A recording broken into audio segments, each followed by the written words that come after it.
E aí, tudo bem? Você já parou para pensar que muito do que a gente aprendeu sobre Deus, sobre a fé, sobre pecado, sobre o céu e o inferno, talvez nunca tenha saído da boca de Jesus? A gente vive num cristianismo que parece ser feito de frases prontas, de costumes que se repetem no automático e de ideias que a gente herdou de outras pessoas, mas que nunca teve a coragem de questionar. E o mais chocante é que muitas dessas crenças não vêm da Bíblia. Elas são, na verdade, um coquetel cultural, feito de moralismo disfarçado de fé, de uma dose de medo, outra de culpa e um controle sutil. E assim, a espiritualidade acaba virando uma espécie de prisão. O sagrado se transforma em uma rotina sem alma, e o Cristo que deveria estar vivo dentro de nós se torna um símbolo distante, coberto por camadas de dogmas que nunca, jamais foram dele. Este vídeo não é para atacar a sua fé, muito pelo contrário. Ele é um convite para você purificá-la, para que ela volte a ser leve como uma pluma, verdadeira como um espelho e íntima como uma conversa entre dois amigos. Não uma repetição cansativa de regras, mas uma jornada real de despertar espiritual. E olha só, pode ser que você sinta uma ponta de raiva ou de dúvida enquanto assiste, mas se tiver coragem para ir até o fim, prometo que algo vai mudar, lá no fundo, dentro de você. Vamos começar então, com a primeira grande ilusão que milhões de cristãos repetem, sem perceber que estão a quilômetros de distância do verdadeiro evangelho. Mito 1. Deus só ajuda quem cedo madruga. Essa é uma frase clássica, né? A gente vê em músicas, em conselhos, em legendas de Instagram e até em adesivos de caminhão. Mas a verdade é que essa frase não está na Bíblia. Nunca foi dita por Jesus, nem pelos apóstolos, nem pelos profetas mais antigos. Na real, ela é uma adaptação de um ditado popular que nasceu lá na Europa há muitos séculos. E o que é que essa frase insinua? Que a bênção divina só chega para quem acorda no gogó das 5 da manhã, para quem sua a camisa antes do sol raiar, para quem está na labuta, enquanto a maioria ainda dorme. Mas a Bíblia diz que Deus conhece o coração, não o seu relógio. Ele olha para a intenção da alma, não para a agenda matinal. Jesus, por sinal, nunca disse que Deus recompensa a produtividade. Pelo contrário, ele contou uma parábola em que os últimos trabalhadores do dia receberam exatamente o mesmo que os primeiros. Sabe por quê? Porque no reino de Deus, o que conta é a entrega sincera, não a performance. Claro que acordar cedo pode ser bom. A disciplina é uma ferramenta importante. Mas associar a sua espiritualidade à produtividade é um erro moderno. Muita gente se sente um fracasso espiritual por não conseguir manter uma rotina santa às 5 da manhã. E essa culpa é plantada por um ditado, não pelo Evangelho. Deus não age com base no seu horário. Ele age com base no seu coração. O trabalhador noturno, a mãe que mal consegue dormir, a pessoa que luta contra a depressão e mal consegue sair da cama às 10 da manhã, todos eles são vistos com o mesmo amor. Porque não existe horário espiritual. O que existe é sinceridade espiritual. Mito 2. Quem tem fé não sofre. Essa é, sem dúvida, uma das ilusões mais cruéis que se espalharam por aí. A ideia de que a fé é um escudo mágico contra o sofrimento, que se você realmente acreditar com força, tudo dará certo, você será curado na hora, vai prosperar financeiramente e terá uma paz de espírito que nada abalará. É uma distorção perigosa. O próprio Cristo sofreu, e não foi pouco. Ele chorou, sentiu a angústia dilacerante e suou sangue no Getsêmani.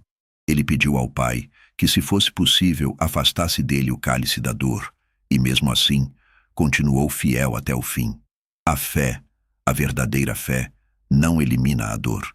Ela te dá a força para atravessá-la e, no processo, ressignificá-la. Quando você acredita que o sofrimento é sinal de falta de fé, você acaba se sentindo duplamente derrotado, pela dor em si e pela culpa de não ser espiritual o suficiente. Mas a Bíblia nunca disse isso. Muito pelo contrário, Jesus afirmou com todas as letras: No mundo tereis aflições, mas tende bom ânimo, eu venci o mundo. João 16:33. O sofrimento faz parte da jornada.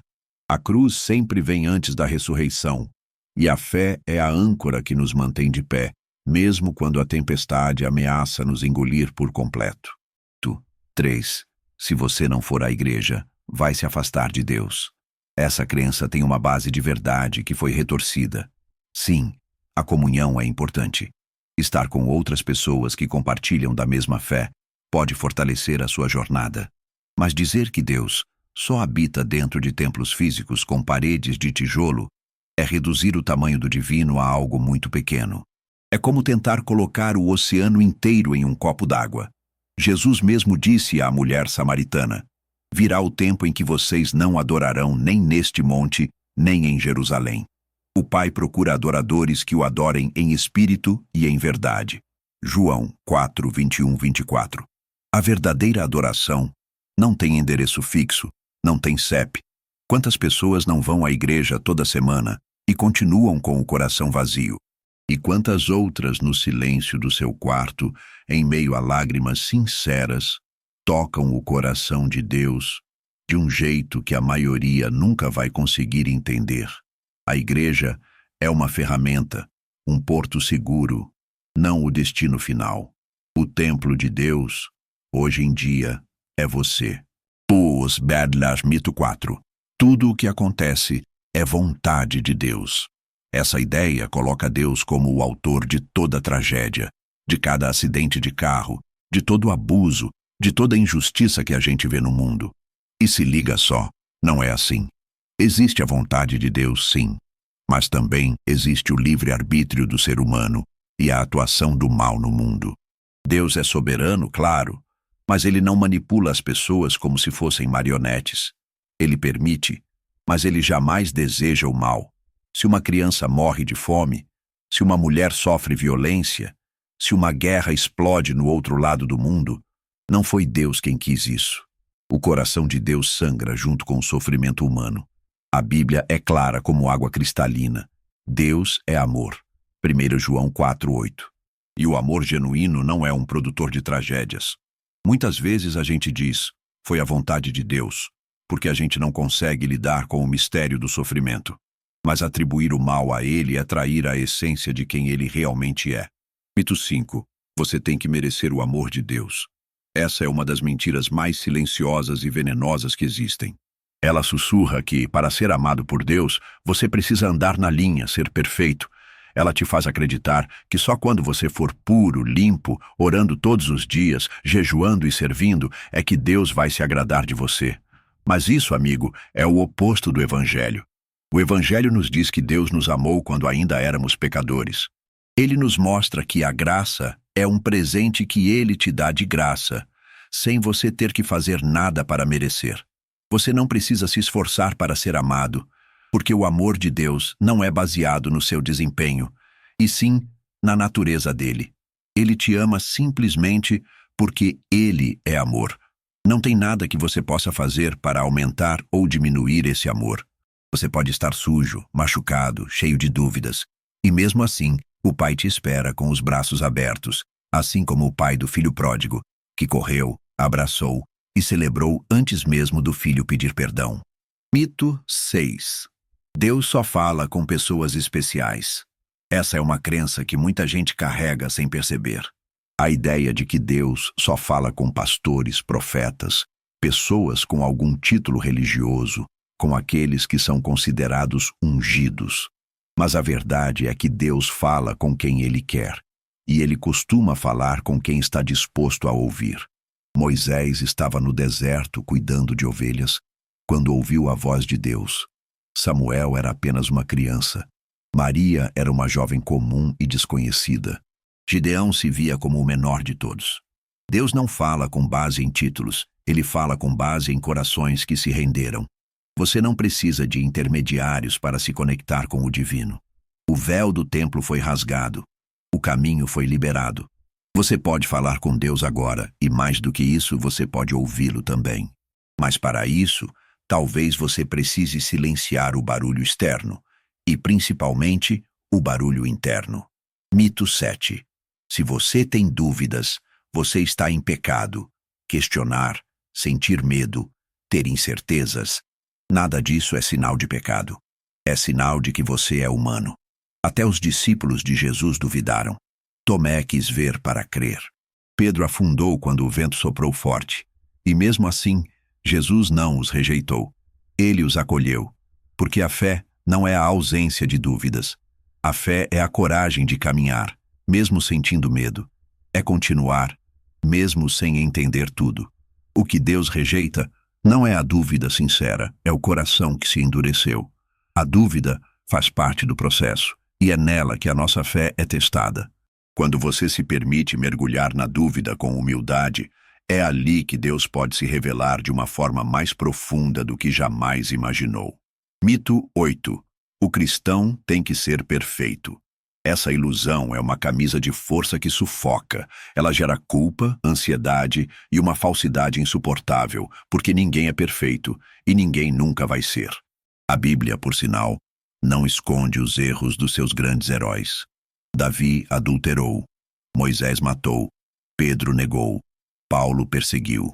E mesmo assim, Deus usou a todos eles de forma grandiosa. O chamado de Deus não depende da sua perfeição, mas da sua entrega. Você não precisa fingir uma santidade que não tem. Não precisa viver com medo de falhar. Não precisa esconder as suas fraquezas. A graça de Deus cobre a imperfeição, e a perfeição não é um pré-requisito para o amor dele. É no quebrado que ele habita. Mito 9. Você tem que aceitar tudo calado. Quantas vezes a gente não ouve por aí que o cristão tem que perdoar sempre, que tem que ser manso, que tem que engolir o que vier? Mas isso não é o que Jesus viveu, de forma alguma. Jesus chorou. Jesus se indignou. Jesus virou a mesa dos mercadores. Jesus confrontou os líderes religiosos. Ser cristão não é ser passivo, é ser justo, é ser íntegro, é ser firme no amor. Você pode dizer não, pode impor limites, pode se afastar de quem te fere repetidamente e ainda assim ser cheio do Espírito Santo. Ser pacificador não é ser omisso. É saber quando a gente deve calar e quando a gente deve falar com coragem. Mito 10. Orar é exigir de Deus. Muita gente encara a oração como se fosse uma lista de pedidos, uma forma de manipular o divino para conseguir o que quer. Mas a oração verdadeira não é isso. Ela é um encontro, um diálogo, uma entrega. Orar de verdade é abrir mão do controle, é tentar alinhar a sua vontade com a de Deus e, principalmente, é aceitar o mistério. Quando você ora para exigir algo, você está, na verdade, se distanciando do amor genuíno. A oração é uma semente de humildade, não de arrogância. Do Numbal Brad Mito 11. Se Deus está comigo, nada de ruim vai acontecer. Essa é uma das crenças mais dolorosas. Muitos de nós esperamos que a fé funcione como um escudo mágico, nos protegendo de todo e qualquer sofrimento. Mas a Bíblia é clara. Jesus foi traído, sofreu e foi crucificado. Ter Deus ao seu lado não significa a ausência de dor, significa ter força para atravessá-la. A fé não elimina a tempestade, mas te ajuda a não afundar nela. Mito 12. Deus castiga. Essa visão infantil e punitiva de Deus é uma das maiores barreiras para a gente conseguir viver um amor verdadeiro. Deus não é um carrasco esperando o momento certo para te punir. Ele disciplina como um pai que ama, mas não castiga com raiva. O castigo cego, sem amor, é uma invenção humana para tentar controlar as pessoas pelo medo. A verdadeira justiça de Deus é sempre equilibrada pelo seu amor infinito. Se você reconheceu alguma dessas ilusões na sua própria fé, saiba que você não está sozinho. Somos, em grande parte, vítimas de tradições, de interpretações erradas e de sistemas que querem manter o controle. Mas a boa notícia é que você pode se libertar. A fé autêntica não é prisão, é liberdade. Não é medo, é coragem. Não é culpa, é amor.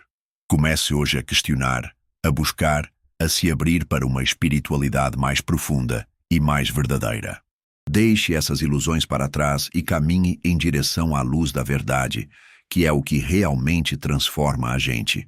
Se este vídeo tocou em algo dentro de você, deixa o seu like e se inscreve no canal para não perder os próximos vídeos. E se puder, Comente aqui embaixo qual dessas ilusões você mais precisa deixar para trás. A transformação começa no despertar. Até o próximo vídeo.